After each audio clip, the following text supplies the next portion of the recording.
Avani Verma study point. आप सभी का मैं दोबारा से तहे दिल से स्वागत करती हूँ अपने चैनल पे। आज हम क्या करने वाले हैं वो देख लेते हैं। आज मैं बीए फर्स्ट ईयर के बच्चों के लिए लेके आ गई हूँ हिस्ट्री का फर्स्ट चैप्टर, यानी आपकी फर्स्ट यूनिट लेके आ गई हूँ। आज मैं उसका फर्स्ट पार्ट करवाऊंगी और सेकंड पार्ट में पूरा का पूरा आपका चैप्टर क्लियर हो जाएगा। तो देख लेते हैं आज हम किन किन चीजों को समअप करने वाले हैं। हमारे चैप्टर का नाम क्या है? तो हमारे चैप्टर का नाम है स्रोतों का संप्रेक्षण। क्या जो स्रोत क्या होते हैं इसके बारे में जानेंगे। आप जानते हो कि स्रोत क्या होते हैं। किसी भी इतिहास को जानने के लिए हमें स्रोतों की आवश्यकता होती है, चाहे वो पुरातात्विक हो चाहे वो साहित्यिक हो। इन दोनों ही स्रोतों के द्वारा हम क्या है इतिहास के बारे में, प्राचीन समय के बारे में जान पाते हैं, उनकी जानकारियों को जान पाएंगे। तो हम जान लेते हैं कि आज हम किन किन चीजों को कवर करने वाले हैं। तो हमारा आएगा इसमें साहित्यिक स्रोत। क्या आएगा? साहित्यिक साक्ष्य आएंगे कि साहित्यिक साक्ष्य होते क्या है, इसके अंतर्गत किन किन चीजों को देखा जाता है और इसके द्वारा किस प्रकार से हमें इतिहास के बारे में पता चलता है। फिर हम जानेंगे धार्मिक क्या साहित्य है। धार्मिक साहित्य जानेंगे। जो धर्म से रिलेटेड साहित्य होते हैं वो धार्मिक साहित्य होते हैं।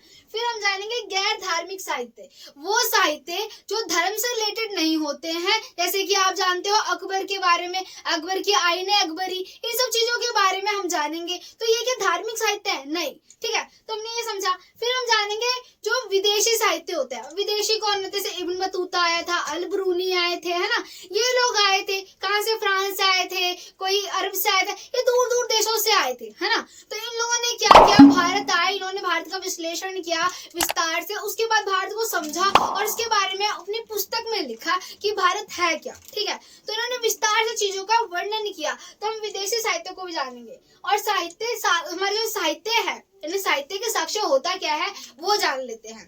तो देखिए इसमें होता क्या है कि साहित्य साक्ष्यों से हमें अतीत के बारे में काफी जानकारी, यानी कथित में गहरी जानकारी मिलती है। किससे?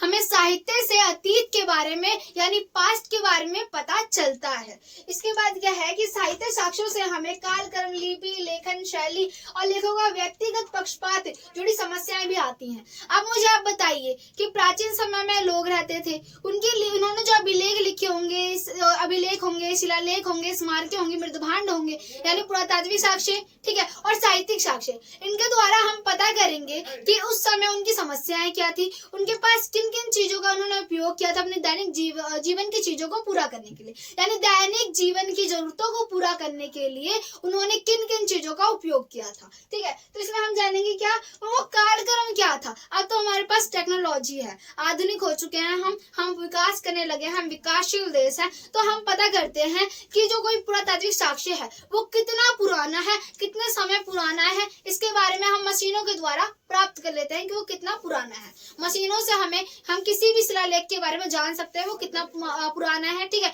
कोई भी जो है क्या इतिहास है उसके बारे में हम जान पाते हैं इन सब चीजों के वजह से। तो देखिए उससे क्या होगा कि हमें जुड़ी समस्या यानी व्यक्ति से जुड़ी समस्याओं के बारे में भी पता चल जाएगा। जैसे कि हमने पढ़ा था चैप्टर 12th क्लास में, आपने चैप्टर पढ़ा होगा वर्ण व्यवस्था के बारे में, तो आपको पता चला होगा कि शूद्रों को नीचे रखा गया था वर्ण व्यवस्था के अंतर्गत। ठीक है, तो ये जो प्रक्रिया थी वो जन्मजात थी, है ना, यानी जन्म पर आधारित थी। उनकी जाति क्या है? जन्म पर आधारित है, यानी उनके जन्म से पहले ही जाति को निर्धारित कर दिया गया है कि उनका कार्य क्या होगा। बच्चे के जन्म से पहले ही उसके कार्य को निर्धारित कर दिया गया है। ठीक है, तो आप ये समझ लो ये उनकी समस्या होगी कि नहीं होगी। हमें इतना समझ आ गया ये उनकी समस्या होगी कि उनकी योग्यता को पहले ही माप लिया गया है उनकी जाति के आधार पर, है ना, इतना समझा हमने। फिर हम जानेंगे ऐसे साहित्य जिसमें विभिन्न घटनाओं का विस्तृत वर्णन होता है। आप मुझे बताइए जो हमें अभिलेख मिलते हैं, लिपियां मिलती हैं, ताम्रपत्र मिलते हैं, इनके द्वारा हमें उनके जो राजा हैं, जो शासक हैं, उनके बारे में पता चलता है कि शासक का साम्राज्य कहाँ तक फैला था, लोगों की क्या क्या जरूरतें थी, है ना, और उनकी क्या समस्याएं थी, इसके बारे में चलता है। राजा कितना योग्य था, उसने कितना दान दिया था, उसके साम्राज्य के विस्तार के द्वारा हमें पता चलता है कि राजा कितना योग्य था, वो कितना योग्य था, अपने साम्राज्य को कहाँ तक बढ़ा पाया और लोगों के लिए कितना ज्यादा महत्वपूर्ण कार्य करता था, उनके लिए अच्छे कार्य करता था। ठीक है, उनकी आवश्यकता के अनुसार उनकी योग्यताओं को पूरा यानी उनकी आवश्यकताओं को पूरा करने का प्रयास करता था अपनी योग्यता के अनुसार। कौन? राजा यानी शासक। फिर हम जानेंगे इसलिए इतिहास को बेहतर समझने के लिए विभिन्न साहित्यिक साक्ष्यों को अन्य पुरातात्विक साक्ष्य जैसे कि अभिलेख आगे देखिए। अभिलेख मैंने आपको बताए थे, ठीक है। अभिलेख होते क्या है, ये धातु मिट्टी, क्या धातु मिट्टी किसी भी पदार्थ पर, ठीक है, धातु हो गया, मिट्टी हो गया, पत्थर हो गया, इसमें क्या होते हैं, छेनी हथौड़े के द्वारा उत्कीर्णित होते हैं जो शब्द, उन्हीं को अभिलेख कहता है, ठीक है। अभिलेख हमें मिट्टी पे मिल सकते हैं, क्या पत्थरों पे मिल सकते हैं, किसी भी धातु, कांसा, तांबा, रागा, इनमें से किसी भी धातु पे लिखे हुए मिल सकते हैं, क्या अभिलेख मिल सकते हैं, जिसके द्वारा हमें शासक के साम्राज्य का पता चलता है, शासक की योग्यता का, शासक की विजय का पता चलता है कि किसी युद्ध में वो विजय हो पाया था, किसमें उसकी पराजय हुई थी। इन सब चीजों के बारे में हमें क्या है, अभिलेखों के द्वारा पता चलता है, ठीक है। फिर सिक्कों से, आप सोच रहे होंगे कि सिक्कों से कैसे पता चलता है मैम, हमें समझ नहीं आया। तो सिक्कों से भी पता चलता है, आपने पढ़ा होगा 12th क्लास के अंतर्गत, इसमें आपने जो है कुषाण शासक के बारे में पढ़ा होगा। कुषाण शासक जो थे उन्होंने सोने के सिक्के जारी किए थे। सर्वप्रथम सबसे पहले किसने सोने के सिक्के जारी किए थे, कुषाण शासकों ने जारी किए थे। और जो सिक्के थे, हमारे जो सिक्के थे उसमें पहले सिक्के पे उन्होंने क्या है, वो हमारे भगवान यानी कि देवताओं के चित्र उत्कीर्णित किए और दूसरे साइड अपने चित्र उत्कीर्णित किए थे, है ना। तो इससे हमने क्या समझा था कि वो अपने आप को देवता के समान दिखाना चाहते थे। और इससे क्या पता चला कि वो कुषाण शासक थे, वो कुषाण समय यानी जो कुषाण शासक का शासन था उस समय की बात है, ठीक है। फिर उसके बाद गुप्त शासक आए। आपको इसमें क्या होगा कि भव्य सिक्के किसने जारी किए, सोने के। तो आप ये देख रहे हो कि सोने के सिक्के उन्होंने भी जारी किए, कुषाण ने भी, और जो भव्य है वो गुप्त शासन के भी जारी किए। तो इससे क्या पता चल रहा है कि शासन काल के बारे में पता चल रहा है। गुप्त शासकों ने जो है चांदी के सिक्के भी जारी किए थे। तो इससे हमें क्या पता चल रहा है कि शासक आए, उन्होंने सिक्कों को जारी किया ताकि वो व्यापार अच्छे से कर सके, व्यापार में कोई समस्या ना है, क्योंकि पहले जो है विनिमय वस्तु प्रणाली का उपयोग किया जाता था और बहुत समस्याओं का सामना करना पड़ता था। तो इन समस्याओं का सामना ना करना पड़े, इसीलिए क्या जो है सिक्कों का बनाया गया, यानी मोहरों को बनाया गया, मोहरों के द्वारा व्यापार किया गया, ठीक है। तो सिक्कों से हमें इस प्रकार से पता चलता है। उसपे जो लिपियां लिखी होती है, जैसे कि आपको बताती हूँ अशोक के जो मोहरे थी, ठीक है, उसके लिए कुछ पदों का उपयोग भी किया था, जैसे प्रियदर्शी राजा, है ना, मनोहर मुकृति वाला राजा, है ना, इसका मतलब होता है। तो आप ये देख रहे हो कि कुछ पदों का उपयोग किया है। सिक्कों से, अभिलेखों से ही पता चल रहा है कि कौन सा शासक है, किसके लिए उपयोग किया गया है। जैसे जेम्स प्रिंसप ने 1830 में ब्राह्मणी खरोष्टी लिपि का अध्ययन किया, तब पता चला कि ये जो प्रियदर्शी शब्द यूज किया गया है वो अशोक के लिए यूज किया गया है ना। तो इस प्रकार से समझ आ रहा होगा कि कैसे बताना चाहती हूँ मैं आपको। अभिलेखों के द्वारा, सिक्कों के द्वारा, वास्तुकलाओं के द्वारा। अब मुझे आप बताइए कि अभी की जो वास्तुकला है प्राचीन समय की वास्तुकलाओं से अलग होंगी कि नहीं होंगी, है ना। उसमें जो परिवर्तन होंगे, उसमें जैसे आप मान लीजिए अभी हम आधुनिक हैं तो हम विभिन्न प्रकार की बहुत सुंदर, बहुत सारे जो मोहरे वगैरह, मोहरे बोल दूं, जैसे बहुत सारी धातुएं होती हैं, ठीक है, जो महत्वपूर्ण धातुएं होती हैं उनका उपयोग करके बनाएंगे, बहुत ही अच्छे तरीके से उत्कीर्णित करेंगे। परंतु जो प्राचीन समय में इतना ज्यादा जो व्यक्ति था उसे टेक्नोलॉजी का पता नहीं था, यानी तकनीक के बारे में इतना सूचित नहीं था तो वो अपने तरीके से, अपने काल के हिसाब से अच्छा बनाने का प्रयास करेगा। जैसे कि हमने हड़प्पा में पढ़ा होगा 12th क्लास में फ्योन्स के बारे में, है ना, फ्योन्स की वस्तुओं के बारे में पढ़ा होगा। तो इसी प्रकार से मोहरों के, फ्योन्स के बारे में, इन सब चीजों के बारे में हमें पहले ही पढ़ चुके हैं, ठीक है।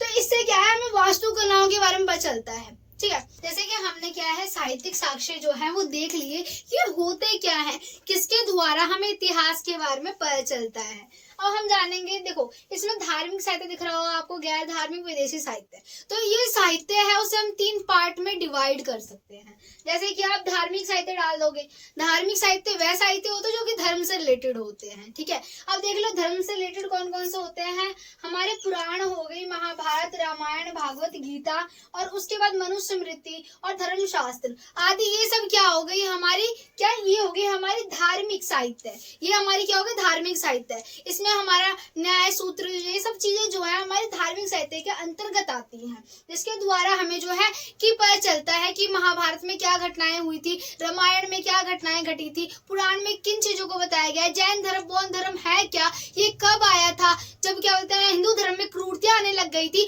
6ठी शताब्दी ईसा पूर्व में, तब ये जैन और बौद्ध धर्म आए थे। जैसे कि हम जानते हैं तभी लोग इसकी ओर आकर्षित हुए थे इसे अपनाने में, क्योंकि इसमें क्रूरतियां आ रही थी, व्यर्थ के रीति रिवाज से ढकोसले रहे थे, यज्ञ बलि थी, ठीक है, यानी जानवरों की बलि देनी पड़ रही थी। तो इसमें गरीब लोगों का रहना बहुत मुश्किल हो गया था, दुर्भर हो गया था। इसी के चक्कर में उन्होंने बौद्ध और जैन धर्म को अपनाया था। तो इसमें हम इन चीजों के द्वारा क्या हम धर्म के बारे में जानते हैं, यानी धार्मिक साहित्य के बारे में जानते हैं बेसिकली। फिर उसके बाद देखिए धार्मिक साहित्य विभिन्न धर्मों से संबंधित होते हैं। अब मैंने आपको बता दिया कि विभिन्न धर्म कौन से, यानी इसमें हमारे पुराण आ रही है, देखिए पुराण आ रही है, महाभारत आ रही है, रामायण, ये विभिन्न धर्मों से संबंधित है। जैन धर्म, बौद्ध धर्म, ये सब क्या विभिन्न धर्मों से है। आप सभी जा समझ सकते हो कि ये विभिन्न धर्मों से है, ठीक है। तो इससे क्या है कि प्राचीन सनातन संस्कृतियों के साहित्य से भारत के गौरवशाली इतिहास का वर्णन मिलता है। इनके द्वारा जब इन्हें पढ़ते हैं तो इसमें हमें जो है गौरवशाली महसूस होता है, यानी गौरवशाली इतिहास के बारे में पता चलता है कि रामायण में क्या घटनाएं घटी थी, क्यों हुई थी, ठीक है, इसके बारे में चलता है। रामायण में है क्या, ठीक है, हम अपने जीवन में उसे किस प्रकार से ला सकते हैं, उसके अच्छी चीजों को किस प्रकार से ग्रहण कर सकते हैं, ठीक है। उसके बाद महाभारत क्यों हुआ, तो उसका क्या कारण था, ठीक है, इन चीजों को जान पाते हैं। पुराण में किन चीजों को बताया गया है, जैन धर्म, बौद्ध धर्म में किन चीजों को बताया गया है, ठीक है, वो किसकी ओर इंगित करता है, कौन सी बुराइयां हैं जो हमें नहीं करनी चाहिए, हिंसा नहीं करनी चाहिए, इन सब चीजों के बारे में बताया गया है। तो इसके बाद क्या है, इसके बाद बौद्ध साहित्य से विभिन्न भारत के इतिहास के बारे में हमें जानकारी मिलती है। जैसे मैंने आपको बताया था कि बौद्ध और जैन साहित्यों से हमें क्या इतिहास के बारे में जानकारी मिलती है कि इतिहास में क्या घटनाएं घटित हुई थी, ठीक है। जो बौद्ध साहित्य था वो भारत में नहीं, वो दूर यानी दूसरे देशों में भी फैला हुआ था। जो जैन साहित्य था वो सिर्फ भारत तक ही सीमित रह गया था, परंतु जो बौद्ध साहित्य था वो बहुत दूर दूर यानी कि दूसरे देशों में, ऐसे ही हमारा चीन हो गया और हमारा चीन वगैरह जो देश है वहां पे भी ये फैला था, ठीक है। कौन, हमारा ये वाला साहित्य, कौन सा, हमारा जैन साहित्य यानी बौद्ध साहित्य जो है फैला था, और जैन साहित्य जो भारत तक ही सीमित रह गया था, ठीक है। क्योंकि लोगों ने सब, यानी जो हमारे शासक थे अशोक ने इसे और ज्यादा धर्म के प्रचार करने के लिए बहुत साहित्य सभी लोग अपनाए। इसने अपनी बेटी को भी भेजा, सुमित्रा को, यानी कि जो सुमित्रा है उसे श्रीलंका भेजा था, अपने पुत्र को भी भेजा था, महेंद्र को। इन्होंने जो धर्म का प्रचार करने के लिए इन्होंने महामात्री को नियुक्त किया था धर्म का प्रचार करने के लिए, बौद्ध धर्म को क्या उसे और फैलाने के लिए, ताकि लोग उसे ग्रहण कर ले, अपने जीवन को सुखमय कर ले, और वो क्या वो सुखमय चीजों की ओर जाए, यानी कि वो जाए लोभ लालच ना करें, अपने जीव को एकदम सरल बना ले, अपने जीवन को एकदम सरल बना ले। गुप्त काल से संग्रहित साहित्य, यानी गुप्त काल में आप मुझे ये बताइए कि आपको पता चला हड़प्पा के बारे में, ठीक है, दूसरे साहित्यों के बारे में पता चलता है कि प्राचीन साहित्य मिस्र की सभ्यता के बारे में पता चलता है, ठीक है। इन सारी सभ्यताओं के बारे में जो आपको पता चलता है क्या उसी समय में लिखा जाता है? नहीं, उसके बारे में साक्ष्य मिलते हैं, उसके बाद जो है लिखना आरंभ होता है। यानी कि हमें जो है, ये मैंने आपको बताया साहित्य जो बताया, मैंने पुरातात्विक साहित्य बताया आपको मैंने, ठीक है। ये साहित्य जो है, ठीक है, जो गैर धार्मिक साहित्य, धार्मिक साहित्य होते हैं, ठीक है, और जो विदेशी साहित्य होते हैं, इन साहित्यों को, यानी जो साहित्य थे धार्मिक साहित्य को गुप्त काल में लिखा गया था। जो धार्मिक साहित्य, धर्म से रिलेटेड साहित्य होते हैं, उन्हें कब गुप्त काल में लिखा गया था। तो देखिए कौन कौन से लिखे गए थे गुप्त काल में, वो देख लेते हैं। इसमें पुराण लिखी गई थी, महाभारत लिखी गई थी, रामायण लिखी गई थी, ठीक है, विष्णु समृद्धि लिखी गई थी। ये आदि जो ग्रंथ थे इन्हें गुप्त काल में लिखा गया था, ठीक है। तो गुप्त काल में इन्हें लिखा गया था, हमने ये समझ लिया। अब गैर धार्मिक साहित्य होता क्या है ये जान लेते हैं। तो गुप्त काल के दौरान संस्कृत भाषा में गद्य तथा काव्य दोनों ही रूपों में शास्त्रीय रूप से प्राप्त होता है। यानी कि जो शास्त्रीय रूप, यानी जो हमें गुप्त काल में गैर धार्मिक साहित्य भी प्राप्त होते हैं, मतलब ये है इसका। उसके बाद क्या बताया गया है इसके अंतर्गत, हमें इसमें बताया गया है 34 सदी राजों को संबोधित महत्वपूर्ण ग्रंथ। इसमें क्या है कि कामदर का एक नीति 64 शताब्दी में राजा को संबोधित एक महत्वपूर्ण ग्रंथ था। यानी जो कामदर है वो राजा को एक संबोधित महत्वपूर्ण ग्रंथों में से एक था, जिसमें राजा की प्रशंसा की गई थी, राजा के बारे में अच्छी चीजें लिखी गई थी। कोई भी राजा ये नहीं चाहेगा कि उसके बारे में कुछ भी गलत लिखा जाए, ठीक है, इसीलिए उसके बारे में अच्छा ही लिखते थे। इसीलिए हम जो साहित्य है तथा हम जनता के द्वारा प्राप्त साहित्य यानी जनता से पूछताछ करते हैं, ठीक है, और जो साहित्य होते हैं उस पर ज्यादा ध्यान ना देके हम लोगों से पूछना ज्यादा पसंद करते हैं, ठीक है। पूरे तरीके से हम छानबीन करके फिर जाके किसी सभ्यता के बारे में धार्मिक साहित्य को लिखते हैं, तैयार करते हैं, तब हमें पता चलता है। क्योंकि कोई भी राजा अपने शासनकाल के बारे में गलत नहीं लिखेगा, ठीक है। तो ये है जैसे आईना अकबरी थी, ठीक है, तो आईना अकबरी के बारे में आपने जाना, ठीक है, तो उसमें भी आइन जो हमारा अकबर के बारे में लिखा गया है ना। तो इससे हम क्या है कि हम ये नहीं मान लेंगे, उसके साथ हम दूसरे पहलुओं को भी लेके चलेंगे कि वो किस प्रकार का शासक था, किस प्रकार का राजा था, उसने जनता के लिए किस प्रकार की भलाई के कदम उठाए थे। उसके बाद देखते हैं हम विशाखा दत्त के द्वारा लिखा गया जो है नाटक देवचंद्र गुप्त सोमदेव, ठीक है, इनके द्वारा लिखा गया नाटक देवचंद्र गुप्त सोमदेव लिखित कथे से, इसमें क्या है, कथा संस्कृति में लोकप्रिय गीतों का एक महत्वपूर्ण भंडार है। यानी कि जो है विशाखा दत्त द्वारा लिखा गया जो नाटक है वो जो है संस्कृत में एक महत्वपूर्ण क्या है, वो लोकप्रिय क्या है, गीत है, यानी लोगों को बहुत ज्यादा ही पसंद आया है। उसके बाद बताया गया है कि कालिदास द्वारा रचित नाटक, क्या कालिदास द्वारा जो रचित नाटक है उसमें गीत संरचना इतिहास की महत्वपूर्ण जानकारियां प्रदान करती हैं। यानी जो कालिदास जी जो है उनके द्वारा लिखित नाटक है उससे जो है उसमें क्या करके इतिहास की, यानी कि जो हमारे पास्ट की एक महत्वपूर्ण संरचनाएं प्रस्तुत करती हैं, जिसके द्वारा इतिहास के बारे में हमें पता चलता है। उसके बाद हमने ये समझ लिया कि जो गुप्त काल में किस प्रकार से किया गया था, ये धार्मिक साहित्य थे, ठीक है, इन्हें किस प्रकार से संकलित किया गया था। अब इसमें क्या है, संकलित का मतलब ये होता है कि उसे लिखना, गुप्त काल में हमें जानकारी मिली है, ठीक है, वो जैसे हड़प्पा सभ्यता के बारे में पता चला था हमें, ठीक है, तो वो जो हमें हड़प्पा के बारे में पता चला था कि मैंने आपको बताया था हड़प्पा सभ्यता जो है 5000 से लेकर 8000 साल पुरानी सभ्यता थी, ठीक है, उसे लिखा कब गया, हड़प्पा सभ्यता की खोज 1921 में 1922 में की गई थी, ठीक है। इसी प्रकार से जो है जो 5000 से लेकर 8000 साल पुरानी सभ्यता है तो 1921 में 1922 में उसके बारे में लिखा जा रहा है, यानी इतने टाइम के बाद लिखा जा रहा है, आप खुद देखो। तो इसका मतलब ये पता चलता है हमें कि जो साक्ष्य में प्राप्त होते हैं उसे बाद में लिखा जाता है, किसी और काल में लिखा जाता है, किसी और काल की बात को, ठीक है। तो ये मैं आपको बताने का मेरा तात्पर्य ये था, ठीक है। इसके बाद हम क्या है विदेशी साहित्य को जानेंगे। विदेशी साहित्य वो होते हैं जो विदेशी आते हैं भारत में घूमने के लिए, भारत को देखते हैं, फिर उसको भारत के बारे में लिखते हैं।